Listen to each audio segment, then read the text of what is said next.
Picture this. You are at a networking event, a native English speaker shakes your hand and asks, "So, what do you do for a living?" If your only answer is, "I am a manager," and then you just stare at them in silence, we have a major problem. Oh my goodness, Tom, you are describing my exact nightmare.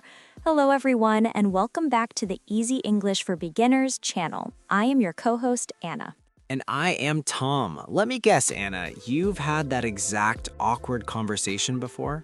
Too many times. I used to go to business dinners and tell people, I am a marketing assistant. They would just nod, say, oh, nice, and walk away to talk to someone else. I knew the English words for my job, but I sounded so boring. You're not alone. English learners are taught to memorize their specific job titles, but here's a secret about native English speakers. We don't care about your title. We care about the actions you do every day. When you use action phrases, people actually want to keep talking to you. That is completely true. And the best part is, you don't need to study a massive business dictionary to learn these actions. If you're a new listener joining us today, we do things differently here. We use the second brain. Exactly. Anna, why don't you tell them how we use it? I would love to. Your second brain is just a photo gallery on your phone. Human memory is highly visual. If you try to remember a long sentence, you'll panic and forget it. But if you save a crazy, colorful picture on your phone, you remember it forever. You just look at the pictures for 3 minutes a day on the train or bus. We call it micro practice. Beautifully explained. So today we are adding 5 amazing action phrases to your second brain. These phrases describe what you do at work no matter what your actual job title is. Ready for the first one? Let's build the second brain. What's the first phrase? The first phrase is for people who have to do 10 different jobs at once. The phrase is, I wear a lot of hats.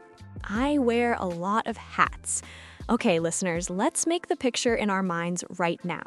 Imagine a tired office worker sitting at a desk, but on their head, they're wearing 15 different hats. There's a construction hard hat, a chef's hat, a pilot's helmet, a winter beanie, all stacked on top of each other. The worker is trying so hard to balance them all so they do not fall over.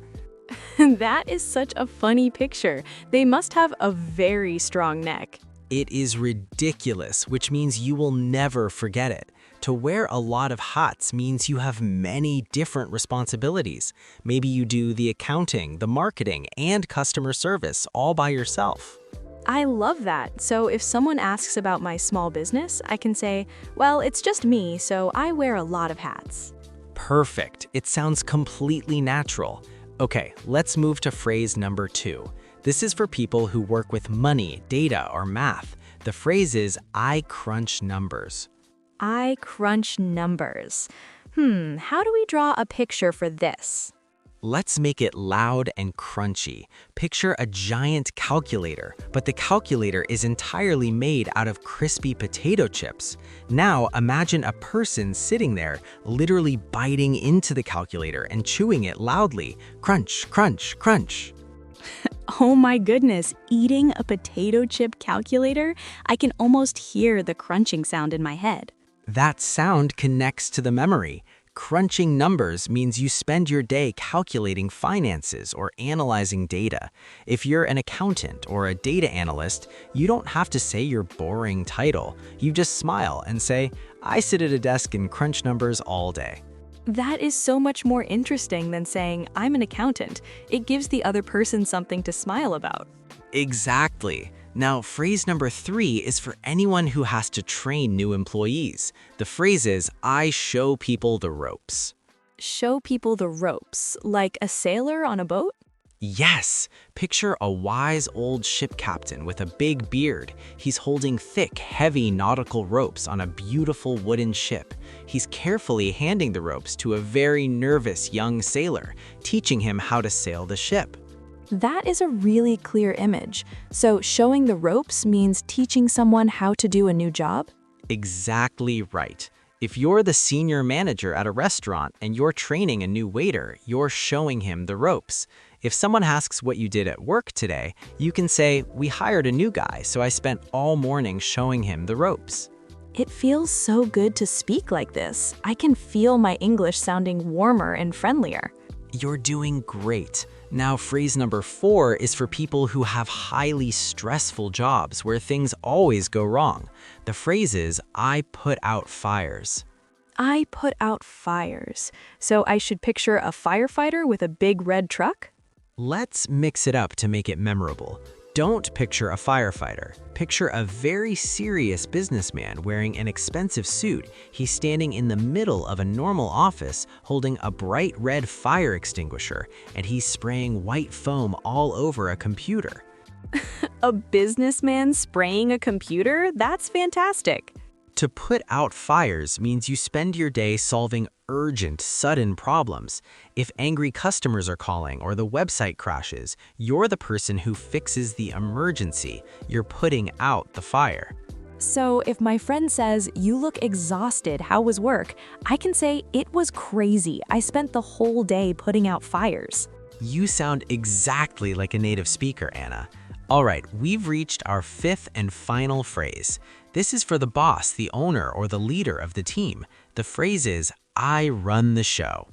I run the show. Let me try making the picture for this one. Let's see what you've got. I'm picturing a giant circus tent. A person is standing right in the center ring wearing a bright red coat and a tall black top hat. They're holding a microphone, pointing at the acrobats and telling everyone exactly what to do while the audience cheers. That is completely perfect. You really have the hang of this. To run the show means you're in charge of everything. You're the manager or the boss making the final decisions. Okay, Tom, usually we do a quick review right now, but today I want to try something different. I want to prove to our listeners that these phrases actually work in a real conversation. Ooh, a challenge. I like it. What are we doing? Let's role play. We're at a party, we just met, you ask me about my job, and I'm going to use as many of my new second brain pictures as I can. Listeners, pay close attention to how natural she sounds. Here we go. Hey, Anna, it's so nice to meet you. So, what do you do for work? Oh, it's nice to meet you too. Well, I work at a small tech company. We only have 3 employees, so I wear a lot of hats. Oh, really? That sounds busy. What does a normal day look like? Mostly I sit at my desk and crunch numbers for the budget, but we just hired a new intern, so lately I've been showing her the ropes. Wow, you do finance and training? You must be exhausted. Yes, I am. Sometimes the computers crash and I have to put out fires all afternoon. But honestly, I love it. My boss is great and she really lets me run the show when she's out of the office. Stop the role play. That was incredible. Listeners, did you hear that? She used no single boring job title, but I completely understood how important her job is. It felt so easy. I just looked at the pictures in my mind. The stacked hats, the potato chip calculator, the ropes, the fire extinguisher, and the circus ringmaster. This is the power of the second brain. Now it's your turn. We have a special challenge for you today. Tomorrow, when you go to work or talk to a friend, I want you to try using just one of these phrases. Yes, take the challenge. And to make it easy, Tom put a free download link in the description. You can download the exact pictures we talked about today directly to your phone. Grab the pictures, look at them for 3 minutes a day, and watch your English transform. Thank you for joining us on the Easy English for Beginners channel. Make sure you hit the subscribe button right now, and we'll see you in the next lesson. Go put some fires out, everyone. See you next time.